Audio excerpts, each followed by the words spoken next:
여러분, 창세기 하면은 우리는 성경에서 맨 처음에 있는 장 정도로 생각을 하지만 이 창세기 속에 있는 게 너무 많은 기독교의 핵심 진리들이 많다고 하는 사실을 우리가 깨달아야 합니다. 지난주에도 잠시 말씀드렸지만 창세기 1장에는 천지 창조에 대한 놀라운 진리가 있죠. 또 창세기 2장에 보면 안식일의 기원에 관한 내용이 있죠. 창세기 3장에 보면 유명한 아담의 타락을 통해서 원죄의 교리가 나오죠. 이 원죄의 교리가 지금 현재 자유의지가 유지가 되느냐 아니면은 자유의지가 박탈됐느냐에 따라서 자유의지 옹호론자들과 노예의지론자로 지금 교파가 나뉘어져 있는 것이 창세기 3장에서 비롯된 내용입니다. 그 다음에 창세기 4장에 보면 여러분이 잘 아시는 바대로 가인과 아벨의 사건 속에서 최초의 인간이 살육이 시작되는 내용이 나오죠.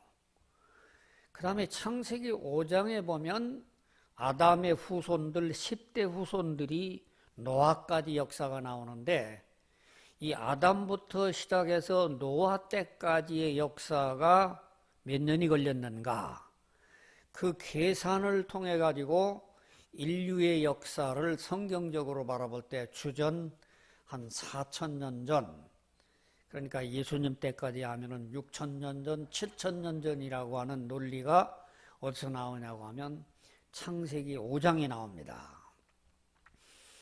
그 다음에 창세기 6장부터 9장까지는 저 유명한 노아 홍수 얘기가 나오는데 이 노아 홍수 얘기를 통해 가지고 가서 오늘날 현재 이 지구라고 하는 것이 최초의 원창조하셨던 하나님의 창조의 세계가 재편돼서 5대양 6대주가 생겼고 전 세계에 흩어진 화석들이 생겼다라고 하는 과학적인 증명이 창세기 6장부터 9장까지 기록이 되어 있어요. 그 다음에 창세기 10장부터 또 쭉 이어보면은 노아의 세 아들 셈과 함과 야벳의 족속을 통해서 인류의 기원이 원숭이가 아니라 노아의 후손부터 시작됐던 인류의 조상 기록이 쭉 창세기 10장부터 11장까지 나옵니다.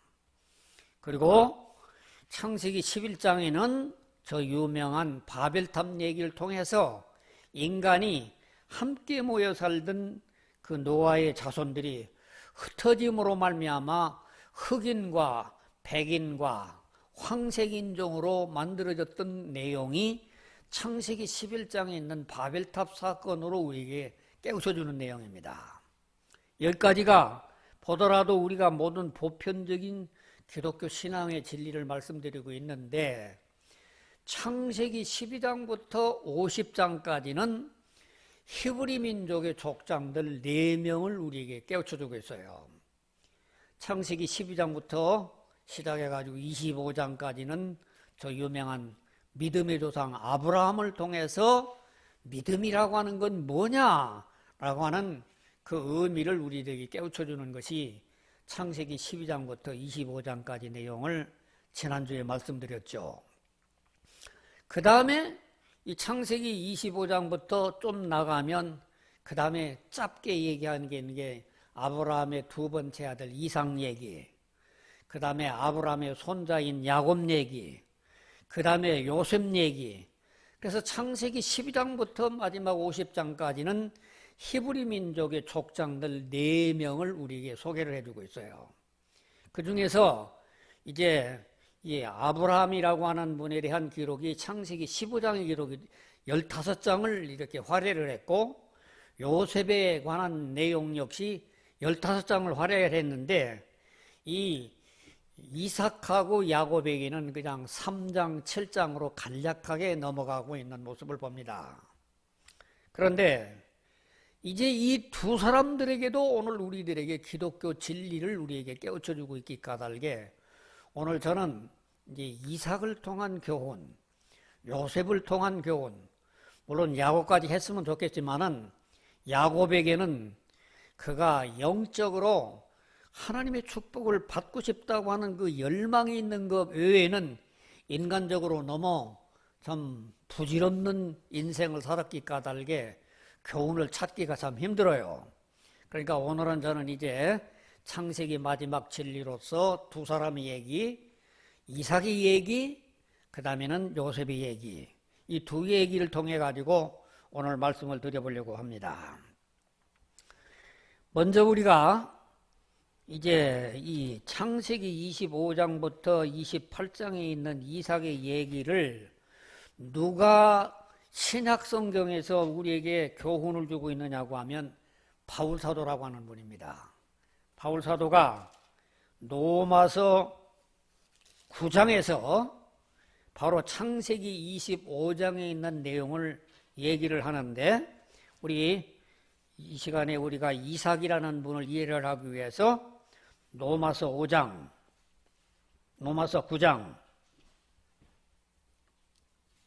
10절부터 시작해서 13절까지를 한번 봅니다. 로마서 9장 10절부터 13절 같이 합독을 합니다.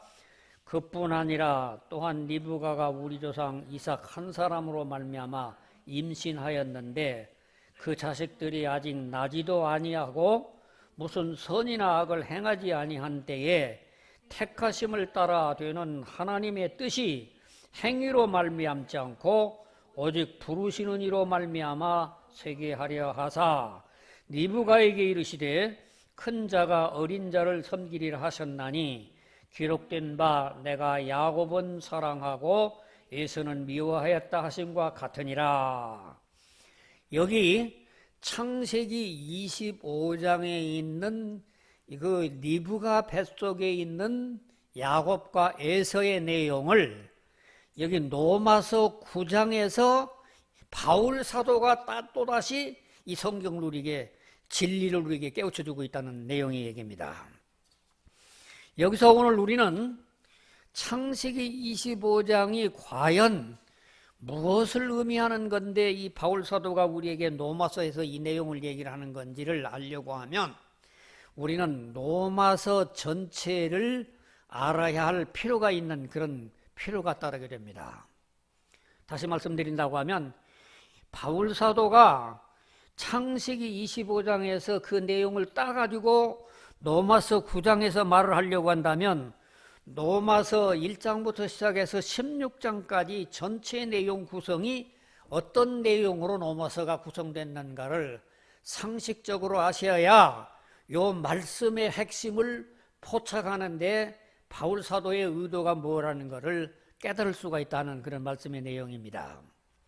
여러분, 로마서는 전체가 16장으로 기록되어 있어요. 그런데 로마서 1장부터 8장까지는 그게 제1부의 내용입니다. 이 로마서 1장부터 8장 내용까지는 1장부터 2장까지는 죄론을 얘기를 하고 있고요. 3장부터 6장까지는 거기에 구원론을 얘기하고 있고요. 7장부터 8장까지는 성화론을 얘기하고 있는 이 사실 로마서라고 하는 것은 일부가 1장부터 8장까지는 죄론, 구원론, 성화론을 말하는 것이 바울 사도의 로마서의 핵심 내용입니다. 그 다음에 9장부터 11장까지는 하나님의 주권을 바울 사도가 설명을 하는 겁니다.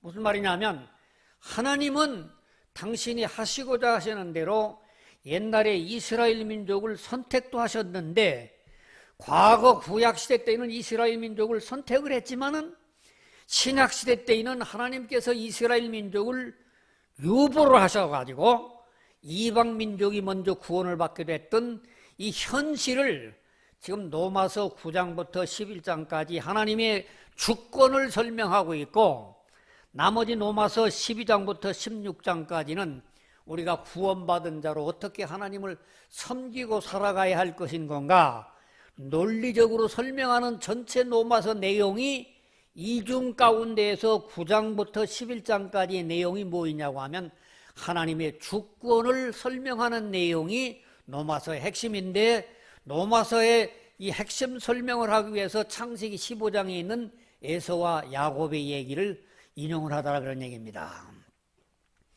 여러분 이 말씀을 내가 여러분에게 말씀드리는 이유가 있어요. 이 말씀이 오늘날 바울 사도가 말씀드리려고 하는 의도와 달리 이 말씀이 잘못돼서 요한 칼빈에 의해 가지고 예정론의 핵심이 되는 근본이 바로 이 로마서 9장부터 11장 사이에 기록이 되어 있기 까닭에 과연 우리가 이 로마서 9장부터 11장에 있는 이 내용을 가지고 칼빈이 논리를 설명한 예정론을 바로 이해하는 것이 이게 본문에 합당한 내용이냐라고 하는 것을 확인해 드리기 위해서 여러분들이 이 말씀을 드리는 내용의 얘기입니다. 다시 반복해서 말씀을 드린다면 바울 사도는 로마서 전체 16장을 기록할 때 1장부터 10장까지는 죄론, 구원론, 성화론을 설명을 했는데 그 구원론이라고 하는 것을 적용을 하려고 할 때에 이게 이스라엘 민족에게 구원이 적용이 돼서 이스라엘 민족이 회개를 해야 될 텐데 이스라엘 민족이 지금까지 메시아를 용납하지 않습니다. 유대교를 그대로 고집을 하고 있어요. 그래서 기독교와 유대교가 완전히 예수님을 인정하지 아니함으로 말미암아 아직까지도 이스라엘 민족이 2000년 역사 가운데서 구원을 못 받고 있는 거예요.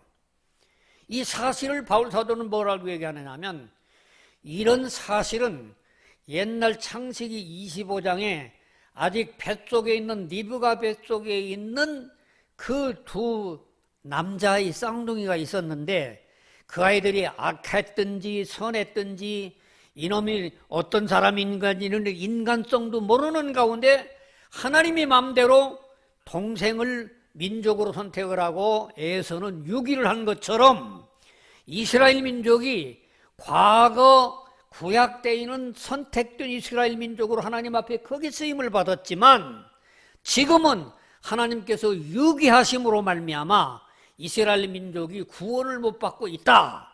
그 설명을 하기 위해서 로마서 9장부터 11장에 있는 하나님의 절대 주권을 설명하다라는 얘기입니다. 이해가 가십니까? 하나님의 절대 주권이라고 하는 것은 하나님의 주권이라고 하는 것은 당신이 하고 싶은 대로 어떤 때는 선택도 하시고 어떤 때는 유기도 하시는 것이 하나님이 가지고 있는 독자적인 주권이다. 이 설명을 하는 것까지는 어디까지나 바울 사도가 무엇을 우리에게 깨우쳐주기 위해서 이 말씀을 하느냐고 하면 하나님이라고 하는 분은 하나님이 하시고자 하시는 주권이 있는 것이고 하나님께서는 유기하실 수 있는 하나님의 절대 주권을 설명을 하는데 그 예를 설명하는 것 가운데서 이스라엘 민족을 가지고 설명을 하더라 그런 얘기입니다. 그런데 여기까지는 성경이에요. 성경인데 칼빈이라는 분은 어떻게 또 설명을 하느냐고 하면 그렇게 하나님이 주권이 아니라 절대 주권을 이걸 확대를 해서 주권과 절대 주권이 달라집니다. 절대 주권을 가지고 이스라엘 민족을 선택을 하셨다가 유기를 하시는 것처럼 개인들도 어떤 사람은 선택하시고 어떤 사람은 유기함으로 말미암아 지옥 가게 하는 이중 예정을 한다. 이런 논리를 만들자라는 얘기입니다. 여러분 차이가 있지 않습니까?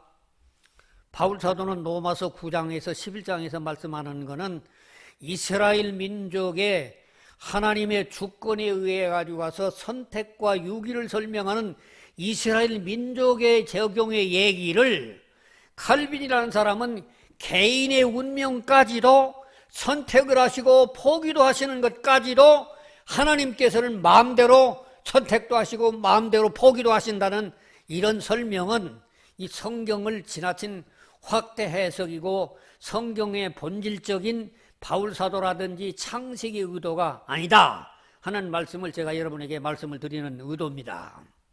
여러분 이 말씀을 깨달으셔야 이 예정의 교리가 어떤 데에 우리에게 적용이 되는 건가. 그래서 이제 이 예정의 교리를 제대로 하려고 하면 두 번째 얘기를 알 수 있는 요셉의 생애를 통해 가지고 가서 정말로 성경적인 예정이라고 하는 말이 무엇인가라고 하는 것을 또 요셉의 생애 가운데서 창세기 37장부터 50장을 통해서 볼 수가 있어요. 여러분, 요셉의 생애를 통해 가지고 우리가 배울 수 있는 교훈들이 많이 있는데, 저는 이제 책에다가 3가지를 요약을 했어요. 요셉의 생애 가운데서 소년 시절에 있어서 인생이 가장 중요한 게 뭔가? 이거는 아무리 생각해도 요셉의 생애를 본다고 하면 소년 시대는 미래를 향한 꿈, 비전. 여러분, 사람이, 제가 초등학교 다닐 때에 담임선생님께서 이제는 학교 시간에서 물어봐요. 아이들한테 너는 장남 뭐가 되겠냐? 어떤 사람은 선생이 되겠다, 간호사가 되겠다, 의사가 되겠다, 별별 되겠다. 그런데 나는 아무것도 꿈이 없어요. 그럴 때 그 선생님이 아주 질책을 하면서 꿈이 없는 사람에게는 미래의 희망이 없다, 그런 말씀을 깨우쳐 주셨던 기억이 납니다. 여러분, 젊은 소년에게나 청년에게 있어서 보이스 비 앰비션, 이 야심을 가지고, 야망을 가지고 미래를 향한 꿈을 가져야만이 이 젊은 사람의 패기가 나는 건데, 젊은 사람이 너무 현실에 적용하려고 하고 현실에 안주하려고 하는 것은 젊은 사람으로서 가질 수 있는 패기는 아닌 것 같다. 요셉이는 무슨 꿈을 꾸어요? 10 형제들이 자기한테 절하는 꿈을 꾸어서 꿈 얘기를 하니까 형님들로부터 미움을 받기 시작합니다. 근데 요셉은 그 꿈을 꾸는 것 가운데 얼마나 많은 꿈을 꾸었던 이 꿈쟁이 요셉이는 형님들이 벼이삭을 모았던 그 모든 형님들이 다니 자기한테, 동생한테, 11번 죄였던 동생한테 절하는 꿈꾸는 얘기를 형님들한테 얘기하므로 말미암아 노염을 얻지만은 그 꿈을 안 잊어버립니다. 뿐만 아니라 요셉은 또 무슨 꿈을 꿉니까? 달과 별이 자기한테 절하는 꿈을 꿉니다. 달과 별은 아버지와 어머니가 자기한테 절하는 꿈을 꿉니다.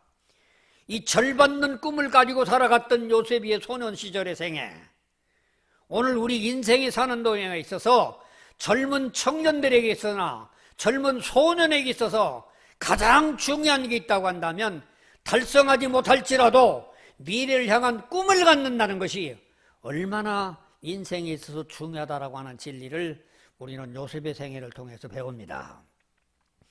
두 번째, 요셉을 통해서 우리에게 배워지는 장년 시절에 중요한 것이, 청년 시절에 중요한 게 무언가?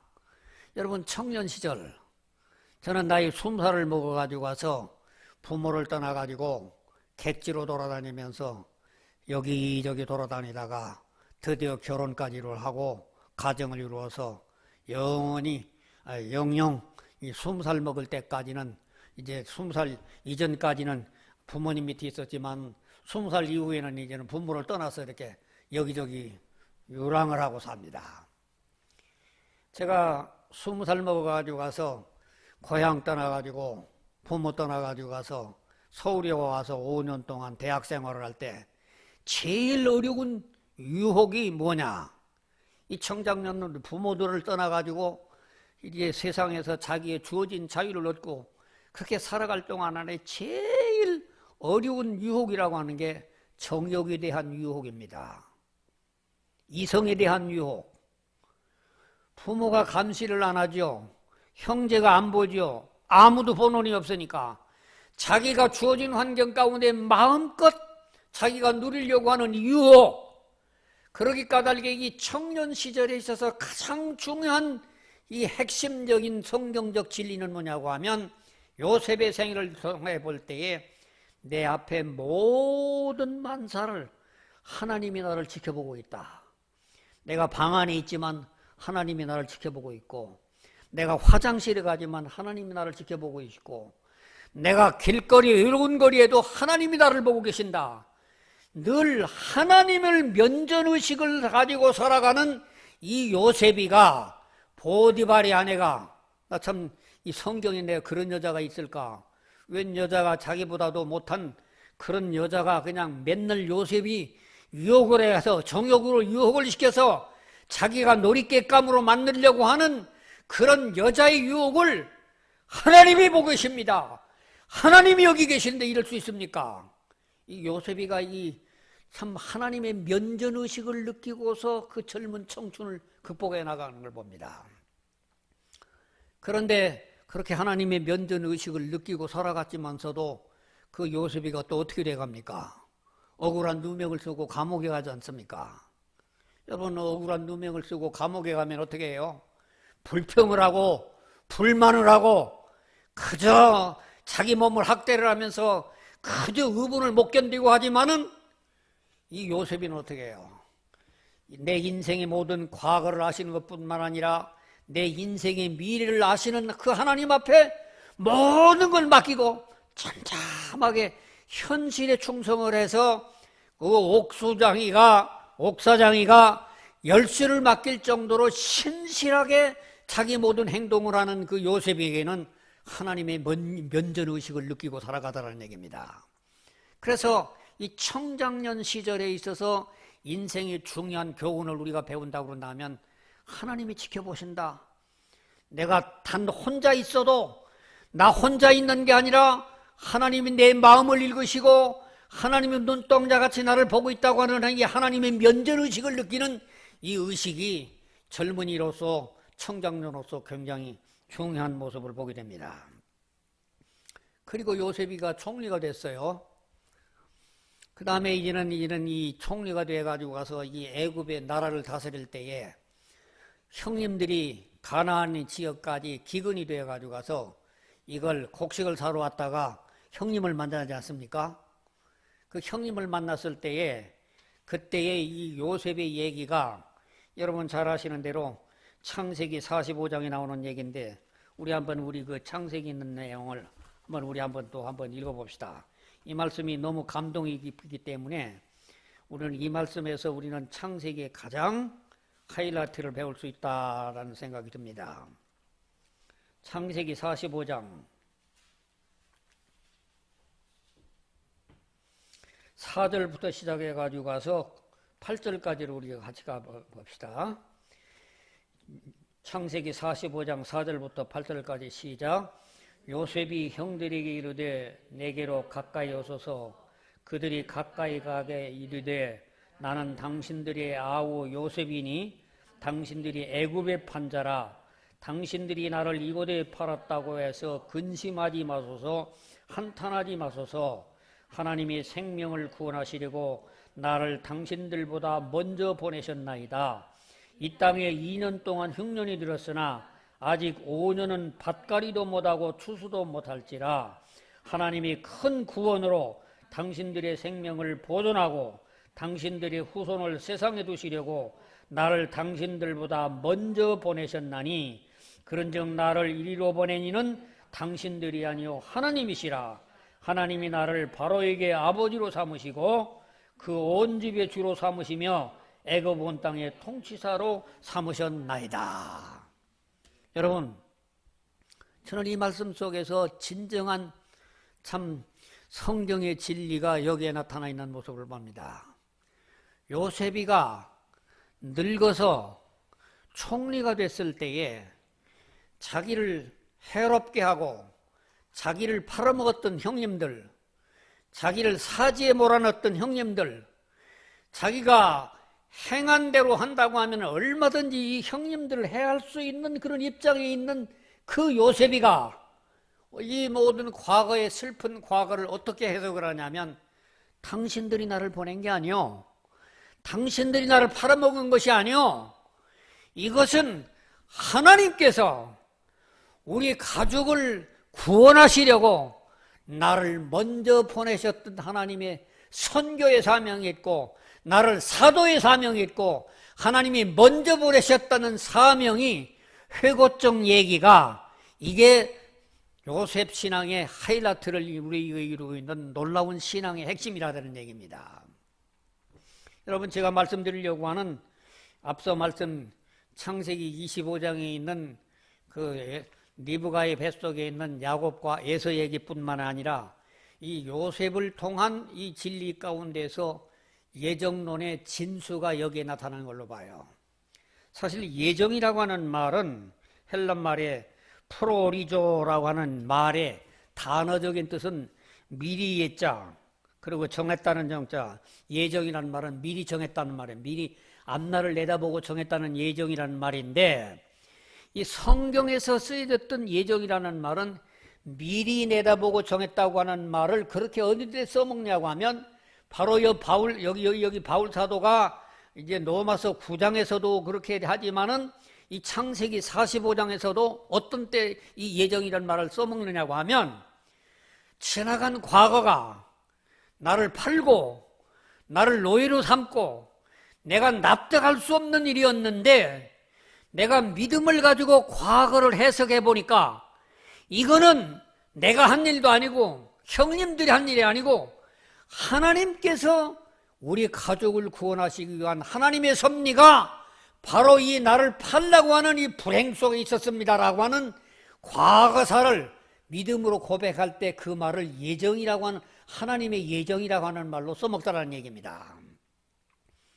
여러분, 요셉이가 총리가 됐으니까 이 말이 적당한 말이 아니라 바울 사도가 또 예정이라고 하는 교리를 우리에게 말하는 것이 에베소서 1장과 에베소서 3장에 나오는 얘기인데, 에베소서 우리 또 1장을 한번 또 봅시다. 우리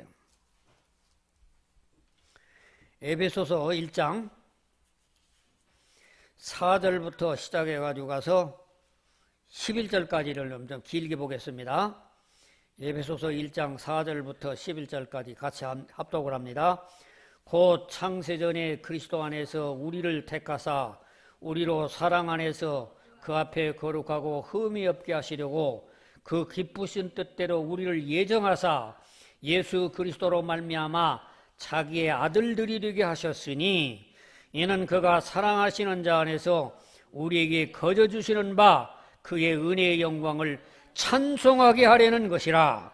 우리는 그리스도 안에서 그의 은혜의 풍성함을 따라 그의 피로 말미암아 속량 곧 죄사함을 받았느니라.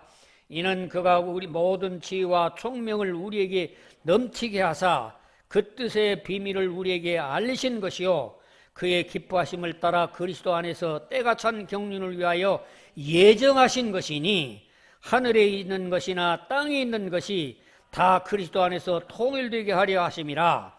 모든 일을 그의 뜻의 결정대로 일하시는 이의 계획을 따라 우리가 예정을 입어 그 안에서 기업이 되었으니 이는 우리가 그리스도 안에서 전부터 바라던 그의 영광이 찬송이 되게 하려 하심이라.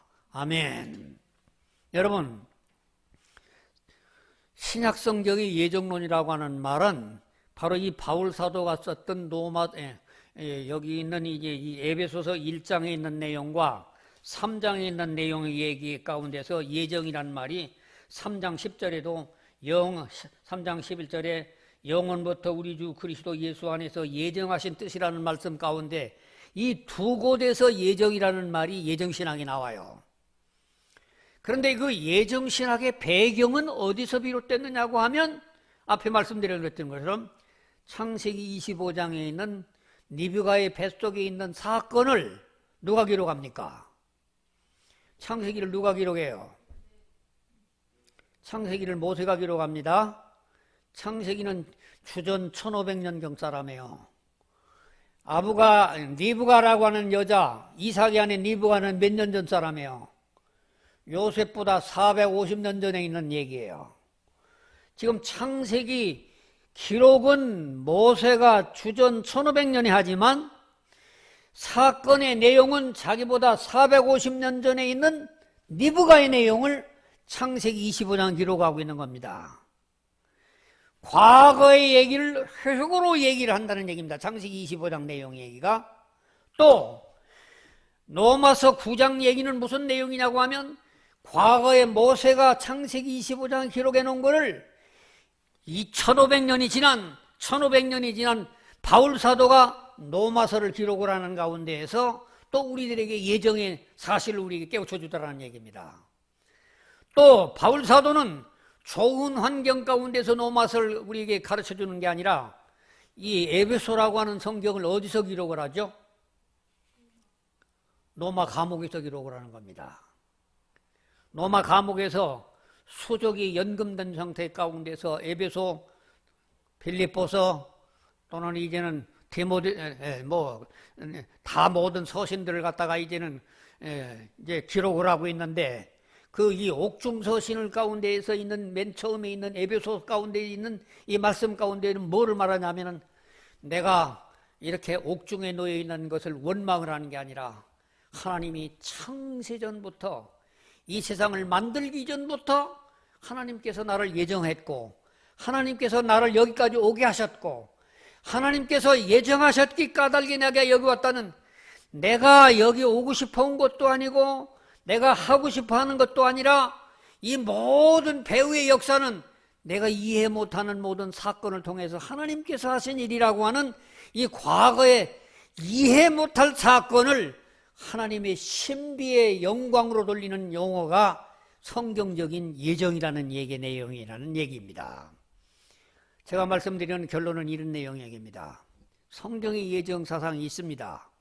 성경의 예정 사상이라고 하는 것은 모세의 경우에도 과거를 회고적으로 간증하는 말씀으로 창세기 25장을 기록합니다. 또 로마서 9장에 있는 바울사도도 과거의 사건을 믿음으로 해석을 하면서 로마서 9장을 기록합니다. 에베소 1장 3장도 과거의 사건을 믿음으로 해석을 하면서 우리들에게 예정이라고 하는 사상을 가르쳐 줍니다. 그런데 이런 성경적인 예정의 진리를 칼빈이라는 사람이 벗어넘어가요. 뭐라고 그러냐면, 하나님은 절대 주권을 가지고 있기 까닭에 어떤 사람은 하나님 맘대로 지옥 갈 수도 있게 만들고, 어떤 사람은 천국으로 갈 수도 있다고 하는 소위 이중 예정을 만들어 놓은 것은 성경적 진리가 아니라는 얘기입니다. 이거는 개인의 진리고 개인의 신학적인 소신이긴 하지만, 우리는 창세기를 보거나 로마서를 보거나 에베소를 보거나 이 모든 성경의 예정이라고 하는 말은 분명히 미래를 내다보고 예정을 했다고 하는 과거의 얘기가 아니라, 미래의 얘기가 아니라 과거를 하나님의 믿음으로 가지고 가서 해석해내는 과거에 대한 믿음의 해석이 성경적인 예정이라고 하는 것이 오늘 우리는 깨달아지는 귀한 진리라는 사실입니다. 여러분들께서 오늘 우리는 깨달을 때에 잘못된 이런 신학이라고 하는 것이, 잘못된 신학을 우리가 빠져들어가게 되면 우리는 말할 수 없는 수렁에서 빠져가지고 참 신앙의 자유를 얻을 수가 없는 경우가 있을 수가 있어요. 그러나 여러분들께서는, 저는 이 예정론에 대한 성경적인 이해를 깨달아서 이중예정이라고 하는 잘못된 신념을 극복하고 난 다음부터는 얼마나 이 성경에 자유하고 믿음에 자유했던 것을 제가 여러분에게 고백합니다. 그러므로 여러분들께서도 오늘 이 말씀을 통해서, 창세기를 통해서, 창세기 속에는 기독교 교리들이, 수많은 교리들이 있는 것 가운데 이거를 적용하는 사람들이 어떻게 적용하느냐에 따라서 무궁무진한 진리들을 만들어낼 수가 있고, 앞으로도 여러분들 통해서 우리 선배들이 깨내지 못한 또 다른 새로운 진리들을 더 많이 만들어낼 수 있는 그런 기회가 오리라고 믿습니다. 여러분에게 이 말씀이 여러분에게 축복이 되는 귀한 은혜가 되기를 주님의 이름으로 축복합니다. 하나님 아버지, 감사합니다. 오늘 우리에게 은혜를 베풀어 주셔서 참 창세기 통해서 귀한 진리를 깨달을 수 있는 갖가지 교훈들을 우리에게 주셔서 감사합니다. 이 말씀 잘 이해되어져서 우리는 성경의 진리를 바로 구별할 수 있도록 이 말씀 듣는 우리 모두에게 축복해 주시고, 그래서 우리가 이 세상에서 사람들의 해석에 의해서 신앙을 잘못 이끌어가지 않게 하시고, 하나님의 말씀의 순수한 진리대로 참 주님을 만나고 주님을 섬기며 주님을 따르는 일에 늘 기쁨과 보람을 느끼며 살아갈 수 있는 바른 신앙으로 우리를 인도해 주시옵소서. 주께서 도와주실 줄 믿고 예수님 이름으로 기도합니다. 아멘.